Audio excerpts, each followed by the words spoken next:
DD किसान, बदलते भारत की शान।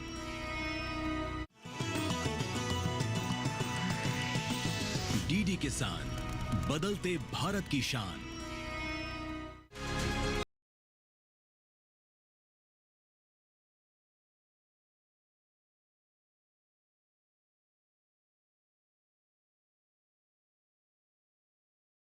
नमस्कार, स्वागत है आपका हमारे खास कार्यक्रम कृषि दर्शन में। मैं हूं आपके साथ दीपशिखा सिंह। अपने इस कार्यक्रम में हम हमेशा की तरह से कृषि से जुड़ी तमाम जानकारी आप तक पहुंचाते हैं और इसी कड़ी में आज हम सबसे पहले बात करेंगे मंत्रालय से जुड़ी हुई और उसके बाद हम चर्चा करेंगे विज्ञान और किसान को लेकर। इसके साथ ही हम बात करेंगे कृषि स्टार्टअप को लेकर और अंत में बात होगी फार्मिंग इंडिया को लेकर। तो चलिए कार्यक्रम की शुरुआत करते हैं।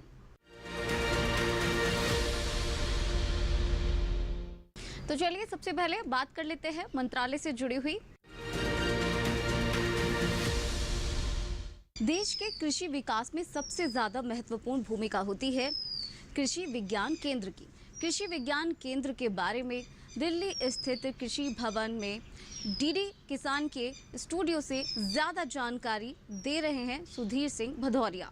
चौथी पंचवर्षीय योजना में सबसे पहला देश का कृषि विज्ञान केंद्र पौंडीचेरी में तमिलनाडु कृषि विश्वविद्यालय के अंतर्गत 1974 में खोला गया था। उसकी सफलता को देखते हुए यह सारे देश में यह संकल्प लिया गया कि हर ज़िले में कृषि विज्ञान केंद्र को रेप्लिकेट करेंगे और सारी जगह किया भी जा रहा है। आज लगभग हर ज़िले में एक कृषि विज्ञान केंद्र है और किसी ज़िले में तो 2 कृषि विज्ञानों केंद्रों का भी प्रावधान किया गया है, जिनका की दूरी 100 किलोमीटर से ज़्यादा हो 2 कृषि विज्ञान केंद्रों में, या फिर पॉपुलेशन 10 लाख से ज़्यादा हो, या फिर जोग्राफिकल एरिया ज़्यादा हो, तो वहाँ उन ज़िलों में 2-2 कृषि विज्ञान केंद्रों का भी प्रावधान किया गया है। कृषि विज्ञान केंद्र 4 प्रमुख चीज़ों पर काम करता है: OFT, FLD, ट्रेनिंग और एक्सटेंशन। OFD यानी ऑन फार्म ट्रायल, किसी नवीन तकनीक को, इनका मिशन भी कृषि विज्ञान केंद्रों का यह है कि नवीन तकनीक को, जो कि लैब टू लैंड का सही क्रियान्वयन हो रहा है, कि जो भी तकनीक नई आती है तो उसको किसानों तक पहुंचाना। और तो OFT में क्या होता है, ऑन फार्म ट्रायल, यानी कृषि विज्ञान केंद्रों पर उस तकनीक को लगाया जाता है, उसको टेस्टिंग किया जाता है, दिखाया जाता है किसानों को। उससे जब सफलता मिलती है तो CFLD या फ्रंट लाइन डेमोन्स्ट्रेशंस डाले जाते हैं, किसानों के खेतों में भी डाले जाते हैं, वहाँ पर ही उसका परीक्षण किया जाता है और अगर वो अच्छा होता है तो फिर आगे किसान उसको अपनाते हैं। ट्रेनिंग, जिसमें स्किल डेवलपमेंट ट्रेनिंग है या सारी कैपेसिटी बिल्डिंग ट्रेनिंग है, सारी तरह की ट्रेनिंग्स भी कृषि विज्ञान केंद्र करवाते हैं। उसके अलावा एक्सटेंशन तो है ही, कृषि विज्ञान केंद्र का मेन काम है एक्सटेंशन एक्टिविटीज़ को करना। और कृषि विज्ञान केंद्रों में कुछ डेमोन्स्ट्रेशंस भी होते हैं, डेमोन्स्ट्रेशन भी खेतों में भी करवाते हैं, कृषि विज्ञान केंद्रों के में भी होते हैं। वहाँ जो ज़मीन है, बीज उत्पादन का भी कार्य कृषि विज्ञान केंद्र आजकल कर रहे हैं। और इसी के साथ साथ देखो और करो, देखो और सीखो। किसान भाई वहाँ जाकर, जैसे मुर्गी पालन इकाई है, बतख पालन इकाई है, डेयरी है, इस तरह की इकाई, मशरूम कल्टीवेशन है, एजोला फार्मिंग है, इस तरह के वहाँ पर इकाइयाँ लगा रखी हैं, जिसको कि किसान भाई आकर देखकर अपना सकते हैं, सीख सकते हैं नवीनतम तकनीकियाँ क्या हैं कृषि विज्ञान केंद्रों पर। और इसी के साथ साथ कृषि विज्ञान केंद्रों पर क्रॉप कैफेटेरिया भी लगाए जाते हैं, जिसमें कि अलग अलग फसलें छोटे छोटे एरिया में लगाई जाती हैं, उसका परफॉर्मेंस देखा जाता है कि ये किस तरह से काम कर रहे हैं। और कृषि विज्ञान केंद्र का जो प्रमुख है, सहभागिता के साथ ये काम करता है। इनका रबी और खरीफ में 2 प्लानिंग मीटिंग होता है, जिसमें कि लाइन डिपार्टमेंट के लोग, चाहे वो लेबर डिपार्टमेंट हो, चाहे कृषि कार्यालय हो, या फिर जो आकाशवाणी दूरदर्शन के जो हमारे सहयोगी हैं, ये सभी लोग, लोकल जो प्रगतिशील कृषक हैं, इन सभी लोगों को मिलकर SAC meeting, scientific advisory committee meeting की जाती है साल में 2 बार, रबी और खरीफ में। इसमें यह निश्चय किया जाता है कि पहले की क्या कमियां रह गई और आगे हमें क्या क्या शामिल करना है, आगे हमें कैसे सुधार करना है। तो सभी लोग मिलकर उसका प्लानिंग करते हैं और इसी सहभागिता के साथ कृषि विज्ञान केंद्र काफ़ी अच्छा काम कर रहे हैं एक्सटेंशन के क्षेत्र में। तो मेरी किसान भाइयों से अपील है कि आप जिले के कृषि विज्ञान केंद्र में जाइए, और वह आपके लिए एक सिंगल विंडो की तरह है। आपकी जहाँ सारी समस्याएँ दूर होंगी, वहाँ आप जाइए और वहाँ पे कांटेक्ट करिए। वहाँ पे विषय वस्तु विशेषज्ञ हैं अलग अलग सब्जेक्ट के, वो आपकी सारी समस्याओं का निदान करेंगे। चलिए अब बात करते हैं सम्मेलन से प्रगति की ओर की। महिलाओं का स्वास्थ्य सबसे ज्यादा महत्वपूर्ण होता है। ऐसे में महिलाओं के स्वास्थ्य को लेकर हमने आपके लिए खास रिपोर्ट तैयार की है। आइए ये रिपोर्ट देखते हैं। मासिक धर्म स्वच्छता दिवस पर दिनांक 28 मई 2024 मंगलवार को नई दिल्ली में एसोचैम का तीसरा मासिक धर्म स्वच्छता सम्मेलन सह पुरस्कार का आयोजन हुआ।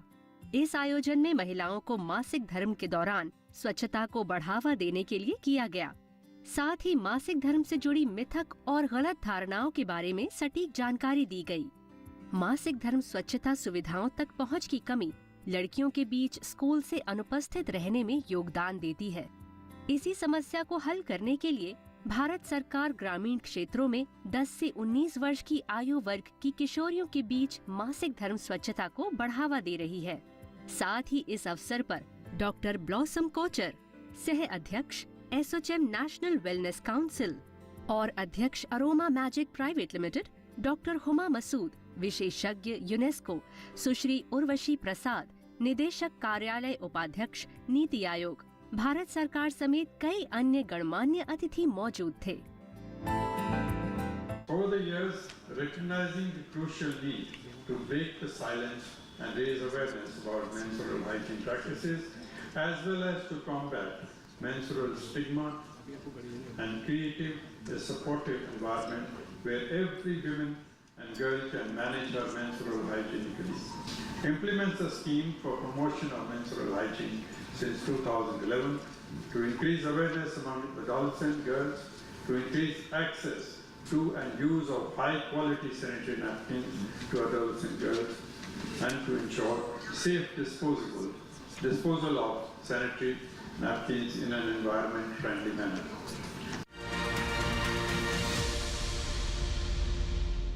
चलिए अब बात करते हैं विज्ञान और किसान को लेकर।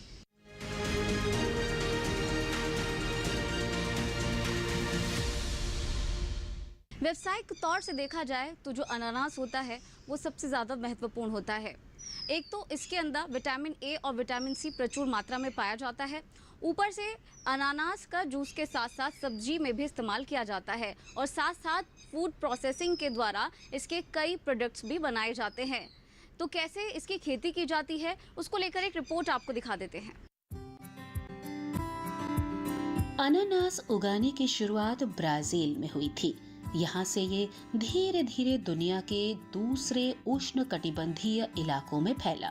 जहाँ तक भारत का सवाल है तो यहाँ सबसे पहले 1548 के दौरान पुर्तगालियों ने इसकी खेती की थी। आज ये पश्चिम बंगाल, असम, त्रिपुरा, मणिपुर, मेघालय और नागालैंड के अलावा कर्नाटक, उत्तर प्रदेश और बिहार में प्रमुखता से उगाया जा रहा है। अनानास एक रसीला फल है और इसकी मांग देश विदेश में साल भर बनी रहती है। इसके जूस का इस्तेमाल मुरब्बा, जैम, शरबत, रंग, दवाई और सिरप तैयार करने में होता है। अनानास की खेती के लिए बलुई दोमट मिट्टी और नमी वाले उष्ण कटिबंधीय इलाके उपयुक्त हैं। ऐसे इलाकों में सालाना 100 से 150 सेंटीमीटर बारिश होनी चाहिए। बीज के तौर पर मुख्य रूप से पौधे के सकर, स्लिप और क्राउन का उपयोग होता है। रोपाई जून, जुलाई और अक्टूबर, नवंबर में होती है, जबकि फूल आने का समय जनवरी से लेकर मार्च तक होता है। बीज की रोपाई दोहरी कतारों में गड्ढे बनाकर होती है। गड्ढे की गहराई 22 सेंटीमीटर और व्यास 30 सेंटीमीटर होना चाहिए। पौधे से पौधे की दूरी 45 सेंटीमीटर और कतार से कतार की दूरी 90 सेंटीमीटर होती है। रोपाई से पहले हर गड्ढे में 1 किलो कंपोस्ट, 2 से 3 ग्राम फास्फेट और 6 ग्राम पोटाश डालना है। अनानास में 4-5 बार निकाई गुड़ाई होती है। पहली निकाई रोपाई के 40 से 50 दिन बाद, दूसरी 80 से 90 दिन बाद, तीसरी 110 से 120 दिन बाद, चौथी 200 से 210 दिन बाद और पांचवी 300 से 310 दिन बाद। पहली निकाई के बाद हर पौधे में 2 ग्राम नाइट्रोजन डाल दें। दूसरी के बाद 2 ग्राम नाइट्रोजन और 6 ग्राम पोटाश डालकर जड़ों पर मिट्टी चढ़ा दें। इसके बाद 2 निकाई गुड़ाई के बाद 2.5 ग्राम नाइट्रोजन का उपयोग होगा। जबकि आखिरी निकाई गुड़ाई के बाद 3 ग्राम नाइट्रोजन डालना है। अनानास में मल्चिंग का बड़ा महत्व है। इसके लिए पॉलीथीन, बुरादे या फिर कुछ फसल अवशेषों का इस्तेमाल किया जा सकता है। अनानास में सकर्स और स्लिप्स निकलते हैं। स्लिप्स का विकास फल के पकने में देरी का कारण बनता है, इसलिए समय समय पर इन दोनों को पौधे से हटाते रहना चाहिए। वैसे तो अनानास की खेती आमतौर पर असिंचित क्षेत्रों में की जाती है, लेकिन सिंचाई की सुनिश्चित व्यवस्था होने पर फलों का विकास भी बेहतर होता है और गुणवत्ता भी। रुपाई के 10-12 माह के बाद फूल आना शुरू होता है, जबकि फल तैयार होने में 15 से 18 माह का समय लग जाता है। इसकी कटाई मई से अगस्त के बीच होती है।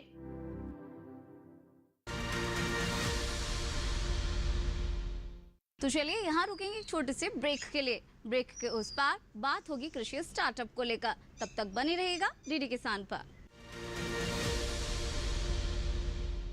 डीडी किसान ने कर ली है तैयारी। यहाँ मिलेगी पशुपालन की हर एक जानकारी। घर आंगन से लेकर व्यावसायिक फार्म तक, मुर्गी पालन से लेकर रेगिस्तान के जहाज तक। बीमारियों से पशुपालक बिल्कुल ना हो परेशान। विशेषज्ञ करेंगे आपकी समस्या का समाधान। देखिए अपना पशु चिकित्सक हर रविवार शाम 6:30 बजे दूरदर्शन किसान पर।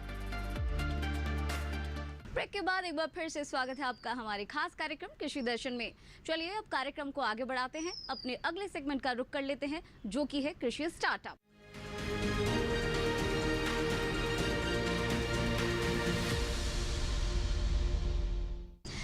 आज का किसान कृषि के साथ साथ पशुपालन पर भी जोर दे रहा है और आय में वृद्धि कर रहा है, जिससे वो खुद के साथ दूसरे किसानों के लिए एक मिसाल कायम कर रहा है और आय के नए स्रोत बना रहा है। ऐसे ही एक पशुपालक है विनायक नरावड़े। आइए उनसे मिलाते हैं आपको।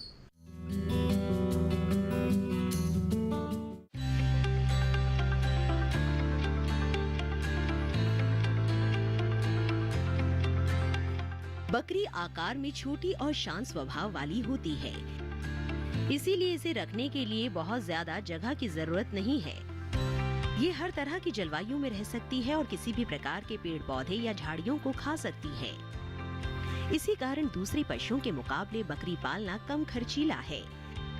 ये साल में 2 बार भी बच्चे को जन्म दे सकती है और इसके मेमने जल्द तैयार हो जाते हैं। बकरी जिन झाड़ियों, घास और पत्तियों को खाती है वो कई तरह के औषधीय गुण लिए होती है। ये गुण बकरी के दूध में भी चले जाते हैं। महाराष्ट्र के विनायक नरावड़े पिछले 15 साल से विदेशी बकरियां पाल रहे हैं। दूध के लिए सानिन नस्लें और मीट के लिए अफ्रीकन बोर। हमने सोचा कि क्यों ना हम बकरी का दूध सेल करें। फार्मर कोई ऐसा नया जो है वो करता नहीं है। अभी बकरी पालन में मैंने जैसे किया, मुझे अच्छा सा मुनाफा मिला। मेरी साल की आमदनी बढ़ गई। मैं उसमें डेवलपमेंट करने लगा। इसके बराबर जब मेरे पास कोई फार्मर आता है या नया यंग जनरेशन आता है और जो पूछते हैं कि हमें ये बिज़नेस करना है तो हमें कैसा करना चाहिए, तो इसके लिए हम कुछ साल बच्चों को, जो यंग जनरेशन है उनको और कुछ फार्मर्स को प्रशिक्षण दिया हमने, या उनको सिखाया बकरी पालन कैसा करना है। बकरी पालन करते टाइम पे तुम खुद कितना काम कर सकते हैं, कितनी कैपेसिटी तक लोग जानवर आप संभाल सकते हैं, उनका डेली एक्सपेंसेस कैसा निकालना है, उसको कैसे कम करना है, ये सब चीज़ें हमने यहाँ फार्मर को सिखाया। बकरी पालन में हमें शासन से, यानी पूरी भारत सरकार, महाराष्ट्र गवर्नमेंट से फार्मर के लिए बहुत सारी स्कीम्स आती है। अभी नया नेशनल लाइव स्टॉक मिशन 100 बकरी से 500 बकरी तक फार्म बनाने के लिए, अगर आपका 10 लाख का इन्वेस्टमेंट है तो गवर्नमेंट 10 लाख की सब्सिडी दे रहे, 50% सब्सिडी दे रहे, ताकि 100% सब्सिडी है वो, 50% नहीं। इसको हम फार्मर को बताते हैं और गवर्नमेंट का बहुत अच्छा सा स्कीम है ये, जो ब्रीड डेवलपमेंट में है, मिल्क डेवलपमेंट में है और मीट डेवलपमेंट में शासन का अच्छा सा नेशनल लाइव स्टॉक मिशन का स्कीम है। वैसे तो हमारे किसान हजारों साल से बकरियां पाल रहे हैं, लेकिन इसे प्रमुख व्यवसाय के तौर पर कभी लिया ही नहीं गया। आज जिस तरह पशुपालन की अहमियत बढ़ रही है, उसे देखते हुए बहुत से किसान अब पशुपालन को प्रमुख व्यवसाय मानने लगे हैं। विनायक नरावड़े का प्रमुख व्यवसाय भी बकरी पालन ही है। 15 साल के दौरान उन्होंने खुद का एक बाजार विकसित कर लिया है। उनकी सप्लाई मुंबई, गोवा और चेन्नई तक है। हमने सानेन ब्रीड अफ्रीकन बोर और सानेन से सिलेक्शन क्यों किया? जब हम दूध यानी डेली अर्निंग मिलता है, हमें एटीएम जैसा पैसा मिलता है, मीट में हमें कुछ देर के बाद पैसा मिलता है, तो हमने सोचा कि क्यों नहीं हमें डेली दूध सेल करें और डेली हमें पैसा मिल जाए, इसलिए हमने स्टार्ट किया। पहले टाइम में हमें तकलीफ आ गई, जो कि बकरी का दूध विलेज में कोई लेता नहीं है, तो उसे सिटी में हमें सेल करने के लिए ट्राई करना पड़ा। पहले हम प्रेफरेंस दिया बॉम्बे को। बॉम्बे में हम बाय बस से, पहले स्टार्टिंग में बस से हम दूध का पार्सल पैक करते थे और बस में भेजा जाता था, उसको टाइम जाता था। अब भी हम उसके बाद जो अपडेट किया है वो हम दूध मिल्क वैन में हम वो बॉम्बे, गोवा और चेन्नई तक मिल्क सपोर्ट करते हैं। हम सानेन में एवरेजली जब दूध निकालते थे तो पहले हमें आधा लीटर से ऊपर नहीं मिलता था एक बकरी के पीछे। तो हमने स्टार्ट किया, उसका स्टडी करने के लिए उसका न्यूट्रिशन चेंज किया, उसका खाना बढ़ाया जिसका यूटिलाइजेशन मिल्क में हो जाए। ऐसे हमें बहुत सारे एक्सपेरिमेंट किया और हमें उसमें सक्सेस मिला और हमारी बकरी दिन में 2 लीटर से 3 लीटर तक दूध देती है। इस दूध को हम pouch packing 1 litre, half litre और 250 ml में करते हैं और जैसी रिक्वायरमेंट है हमारे कस्टमर की, उनको हम सपोर्ट करते हैं। एक जमाना था जब गांवों में बकरी पालने का आम रिवाज था, फिर धीरे धीरे ये रिवाज खत्म होता गया।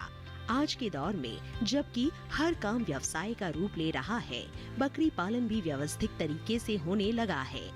इसके लिए बकायदा फार्म बनाए जा रहे हैं, प्रशिक्षण दिया जा रहा है और सरकार की ओर से सहायता भी। राष्ट्रीय पशुधन मिशन के अंतर्गत कुछ राज्य में ये सहायता 100% तक पहुंच जाती है।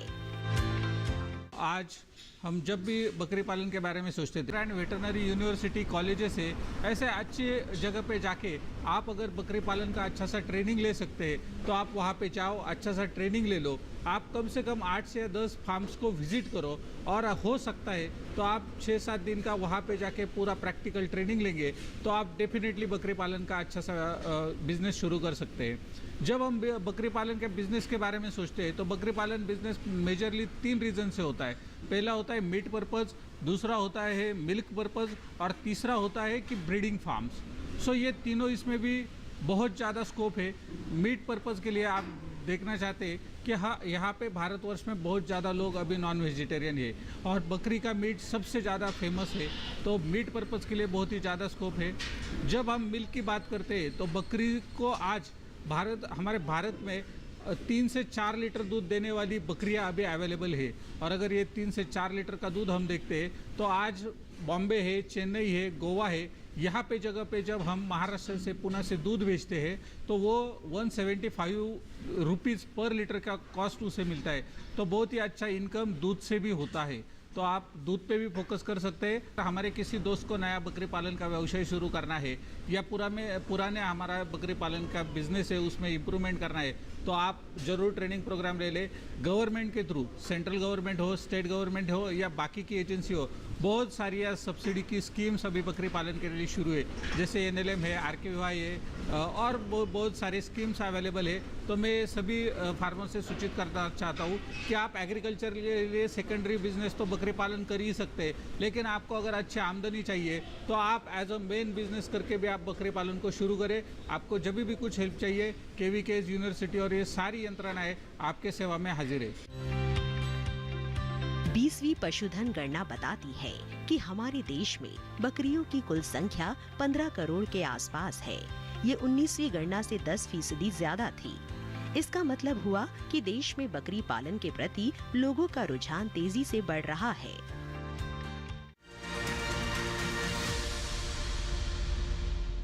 तो चलिए यहाँ रुकेंगे एक छोटे से ब्रेक के लिए। ब्रेक के उस पार बात होगी फार्मिंग इंडिया की। तब तक बने रहेगा DD किसान पर।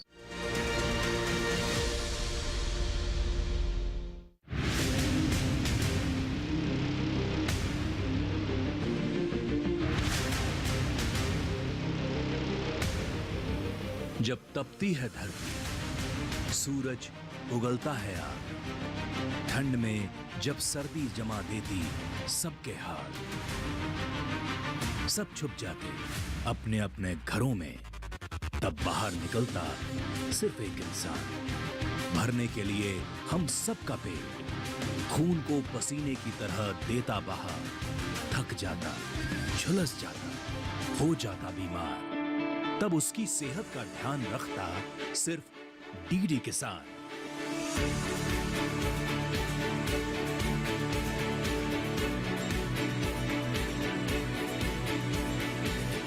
देखिए स्वस्थ किसान शनिवार शाम 6 बजे लाइव सिर्फ दूरदर्शन किसान चैनल पर।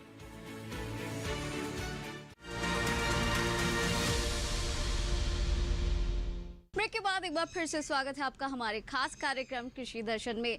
चलिए कार्यक्रम को आगे बढ़ाते हैं और अब बात कर लेते हैं हमारे अगले सेगमेंट फार्मिंग इंडिया को लेकर।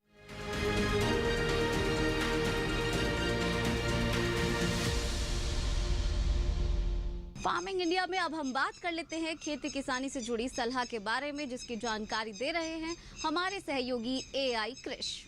नमस्कार, आप देख रहे हैं डीडी किसान। मैं हूं एआई कृष और आज हम हरियाणा और पंजाब में होने वाली खेती किसानी से संबंधित सलाहों के बारे में पूरी जानकारी देंगे। मौसम को ध्यान में रखते हुए हरियाणा के किसान हरे चारा के लिए मक्का और बाजरे की बुवाई कर लें। साथ ही किसान नेपियर बाजरा और गिनी घास की बुवाई भी शुरू कर सकते हैं। हरियाणा के किसान गन्ने फसल की बेहतर वृद्धि के लिए 7 से 12 दिनों के अंतराल पर सिंचाई करें। यहाँ के किसान खरीफ फसल के लिए खेत तैयार कर लें।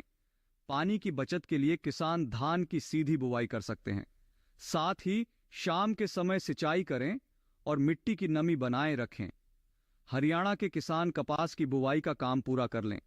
बुवाई से पहले खेतों में सिंचाई जरूर कर लें। अधिकतम उपज प्राप्त करने के लिए नियमित अंतराल पर कद्दू वर्गीय फसलों की तुड़ाई कर लें। अभी का समय हरियाणा में भिंडी, लोबिया और करेला की बुवाई के लिए उपयुक्त है। यहाँ के किसान खीरा, खरबूजा और लौकी की सीधी बुवाई कर सकते हैं। बात करें पंजाब की तो यहाँ के किसान मूंगफली की सिंचित फसल की बुवाई मई के अंत तक पूरी कर लें। किसान मूंगफली की J87, TG37A, SG99 और M522 बीज का उपयोग कर सकते हैं। पंजाब के किसान धान की नर्सरी की बुवाई शुरू करें। यहाँ के किसान पानी की बचत के लिए धान की सीधी बुवाई करें। पंजाब के किसान मक्के की फसल को परिपक्वता तक 1 सप्ताह के अंतराल पर नियमित रूप से सिंचाई करें।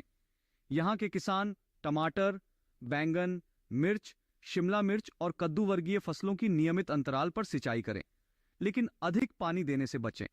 इसके अलावा मार्च में बोई गई खरीफ प्याज की नर्सरी की देखभाल करें और नियमित अंतराल पर सिंचाई करें।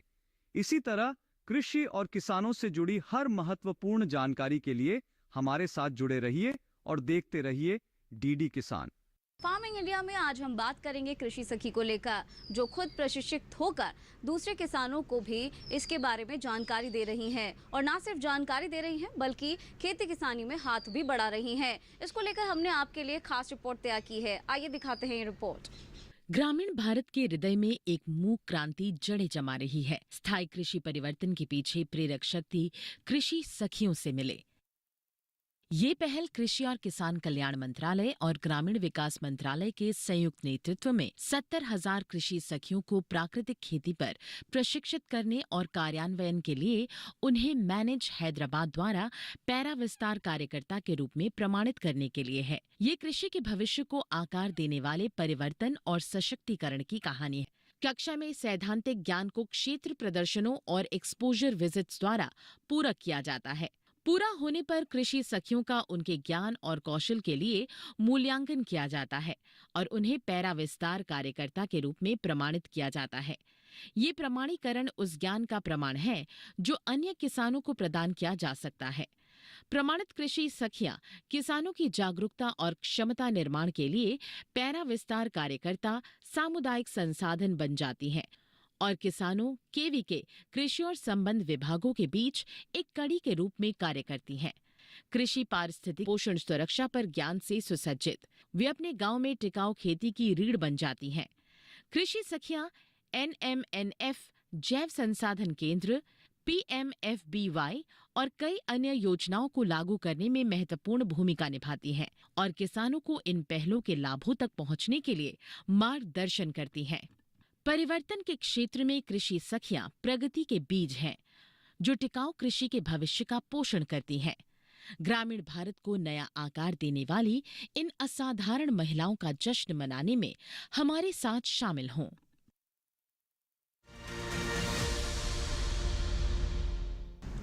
तो आज के इस खास कार्यक्रम में बस इतना ही। आज हमने कृषि संबंधित कई सारी जानकारी आपके साथ साझा करी, लेकिन अगर आपके पास कोई क्वेश्चन है तो आप हमें ईमेल कर सकते हैं। हमारी ईमेल आईडी है krishidarshan@gmail.com। इसके अलावा आप हमें पत्र भी लिख सकते हैं। हमारा पता है कृषि दर्शन, कमरा नंबर 58, CPC दूरदर्शन, खेलगांव, नई दिल्ली 110049। अगर आप इस कार्यक्रम को एक बार फिर से देखना चाहते हैं और ये तमाम जानकारी एक बार फिर से लेना चाहते हैं तो आप आपके टेलीविजन स्क्रीन पर दिखाए जा रहे इस QR कोड को स्कैन करके DD किसान के YouTube चैनल पर जाकर इस कार्यक्रम को एक बार फिर से देख सकते हैं और एक बार फिर से तमाम जानकारी हासिल कर सकते हैं। तो आज के इस कार्यक्रम में बस इतना ही। फिलहाल हमें दीजिए इजाजत। नमस्कार।